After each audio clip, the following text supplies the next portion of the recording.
Baru-baru ini netizen pengguna Instagram dibuat kesal dengan kelakuan pengendara mobil Toyota yang mampir di salah satu Indomaret sekitar Sekolah Al-Azhar Medan. Melalui video yang diunggah akun Instagram Cetul222, tampak dalam video itu pengendara mobil Toyota yang diketahui seorang bapak-bapak tidak hati-hati dalam memarkirkan kendaraannya. Terlihat ia menabrak salah satu sepeda motor yang ada di depannya. Pemilik sepeda motor yang sedang berbelanja di Indomaret itu pun lantas keluar. Ia terlihat membicarakan kejadian itu dengan si pemilik mobil. Namun, tiba-tiba saja pemilik mobil langsung menampar, memukul, dan menendang pemilik sepeda motor itu hingga tak berkutik. Terlihat juga dalam video seorang karyawan Indomaret hendak melerai keduanya.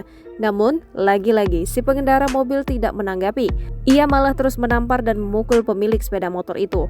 Melihat kejadian tidak mengenakan tersebut menimpa sang keponakan, paman sang korban pemilik sepeda motor tidak tinggal diam. Melalui media sosial Facebooknya, ia meminta teman-teman dunia maya untuk memviralkan kejadian itu. Ia berharap penganiayaan seperti itu tidak terulang lagi. Dalam postingan tersebut, ia juga menyebutkan kronologi kejadian, di mana rupanya setelah kejadian tersebut, keponakannya itu meminta pengendara mobil untuk memundurkan mobilnya supaya sepeda motor bisa lewat.